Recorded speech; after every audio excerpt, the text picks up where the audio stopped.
का जो मसला है मकबूजा कश्मीर में पिछले 75 साल से इंडिया जिस तरीके से दंदना रहा है। जम्मू कश्मीर में अब गैर स्थानीय लोग भी चुनाव में वोट कर पाएंगे। राज्य के निर्वाचन अधिकारी ने ऐलान किया है कि जो लोग जम्मू कश्मीर के रहने वाले नहीं हैं लेकिन राज्य में नौकरी या फिर किसी और वजहों से यहाँ पर रह रहे हैं, उन्हें भी वोट देने का अधिकार मिलेगा। Why should the world be bothered about you? आपने दुनिया के लिए क्या किया है? तो पाकिस्तान की ये ट्रेजेडी बन गई है कि उन्हें पता है not an inch of Kashmir India is going to give you. नमस्कार दोस्तों, आपका बहुत बहुत स्वागत है अपने न्यू अपडेट्स चैनल में। दोस्तों, पहली बार भारत के कश्मीर के वोटिंग राइट में हुए बदलाव से अब देश का कोई भी नागरिक कश्मीर में जाकर वोट दे सकेगा और हर घर तिरंगा मुहिम के सक्सेस से पाकिस्तान को लगा सदमा। अब पाकिस्तान इस डेवलपमेंट को लेकर यूएन में भारत की शिकायत लगाने जा रहा है। दूसरी तरफ पाक का जीएसपी प्लस खो जाने का भी खौफ सता रहा है। चलिए दोस्तों, वीडियो शुरू करते हैं और इस चैनल पे अपना सपोर्ट बनाए रखें। जय हिंद, जय भारत। किया है, लेकिन इसके ऊपर हुकूमत और अपोजिशन को सियासत नहीं करनी चाहिए। अपने जो आपके सिक्योरिटी अदारे हैं, आर्म फोर्सेज हैं, उनके ऊपर आपको सियासत नहीं करनी चाहिए, पॉइंट स्कोरिंग नहीं करनी चाहिए, शोहदा के ऊपर सियासत नहीं करनी चाहिए। क्योंकि कश्मीर का जो मसला है मकबूजा कश्मीर में पिछले 75 साल से इंडिया जिस तरीके से दंदना रहा है, यानी कि 27 अक्टूबर 1947 को नेहरू ने कहा मैं अमन फोर्सेज भेज रहा हूं। ये अमन नहीं, ये दहशतगर्द फोर्सेज हैं। वहां पर वो जो जुल्म कर रहे हैं हाँ, दुनिया में कहीं नहीं है।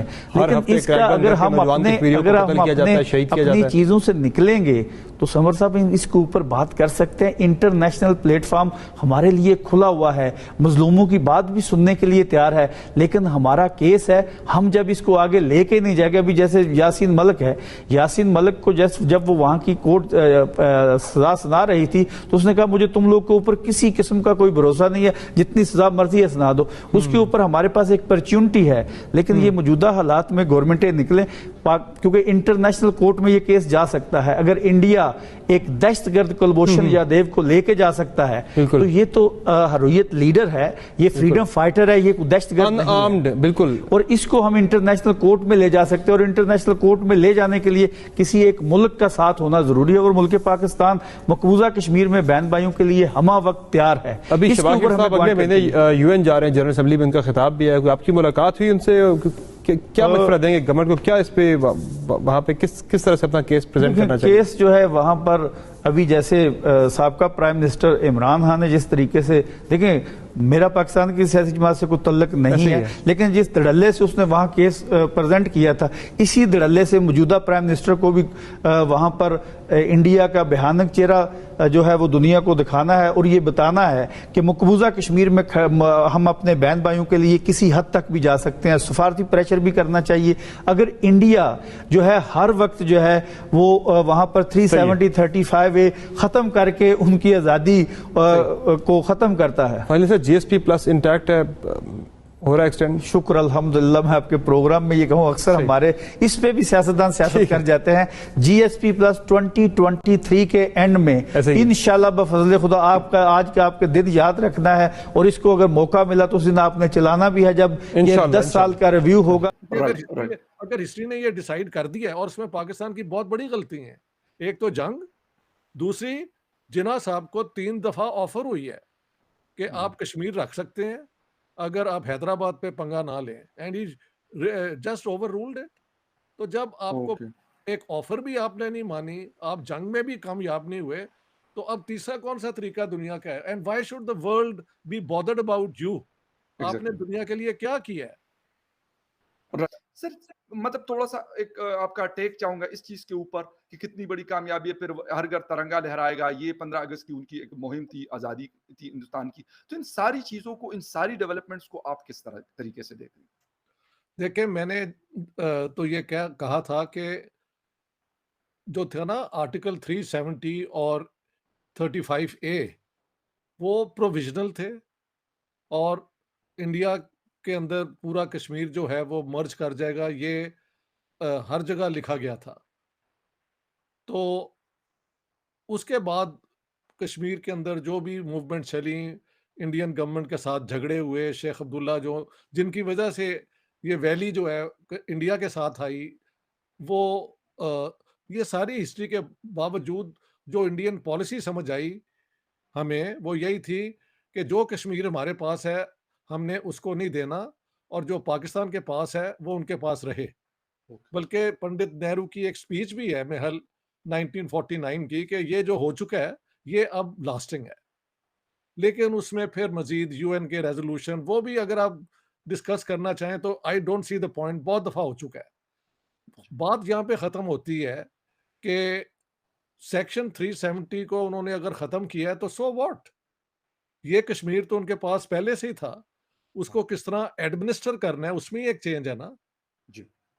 सो I don't see what is all this you know anger about, कि या तो उन्होंने पाकिस्तानी कश्मीर पे अपनी फोर्सेस भेज के कुछ इलाका ले लिया हो तो हमें एक और मौकफ लेना चाहिए। जी। और जैसे अब आप बता रहे हैं उन्होंने वहां पे इन्वेस्टमेंट पाकिस्तान इंडिया ने बहुत की हुई है, सुना है कि यूनाइटेड अरब रिपब्लिक की वहां पे कुछ इन्वेस्टमेंट हो रही है, जी। बाकी भी कैपिटल आ रहा है। और जैसे मुझे इंडियन कश्मीर का पता है, उनके रोड्स, उनकी सब्सिडाइज्ड जो है राइस और पता नहीं पेट्रोल, वो कश्मीर को खास उन्होंने मराद दी हुई है।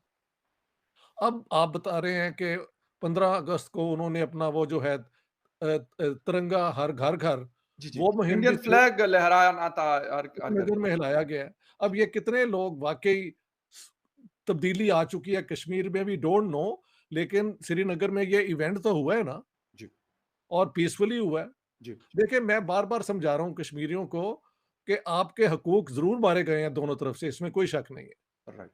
लेकिन इनको हासिल करने का तरीका ये है कि आप इंडियन कश्मीर में जो है इंडिया से अपनी जो थी स्टेट लेवल आइडेंटिटी वो दोबारा मनवा ले। सेक्शन 370 नहीं, लेकिन जिस तरह पंजाब, गुजरात, असम, जी। ये सारी उसकी स्टेट्स हैं, बिल्कुल। वो दर्जा उन्हें मिल जाए। और उसके बाद जो बाकी उनके राइट्स हैं वो भी हासिल करें, और जो सब्सिडाइज्ड हैं वो तो ऑलरेडी उनके साथ है, तो राइट, उनकी राइट। उनको तो फायदा ही फायदा है। ओके। एक आज़ाद कश्मीर जो है ना, मतलब दोनों कश्मीर खत्म हो जाएं और एक कश्मीर प्रिंसली स्टेट दोबारा रिस्टोर हो जाए, वो one chance in a billion है, देयर इज नो चांस।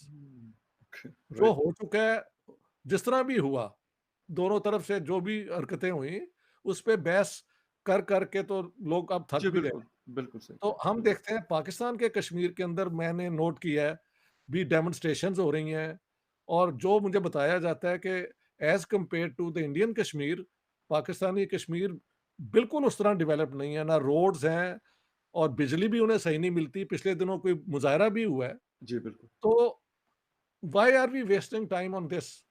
जिस दिन हुँ। ये दोनों मुल्क लाइन ऑफ कंट्रोल को परमानेंट बॉर्डर मान लेंगे तो ये मसला खत्म हो जाएगा। उसके बाद पाकिस्तानी कश्मीर के लोग जो हैं वो एक प्रोविंस के तौर पे जो बाकी प्रोविंसेस के हकूक हैं उसका हिस्सा बन सकते हैं। अभी तो ये है ना कि एक डिलिबरेट कंफ्यूजन है, बिल्कुल, और हाँ। डिलिबरेट कंफ्यूजन में राइट्स नहीं मिलते, जी। मैनिपुलेशन होती है।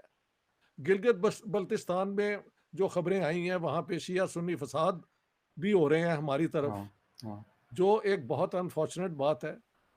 तो इन हालात में the Kashmir issue was decided already in the war of 1947-48। जो सीज फायर हुआ उसमें थोड़ी सी तब्दीली जो है वो 65 वॉर और ये हुई 71 वॉर के बाद। जी। Line of control is the actual international border. इसको ना मानना और फजूल वक्त जाया करना यूएन रेजोल्यूशंस के, मैं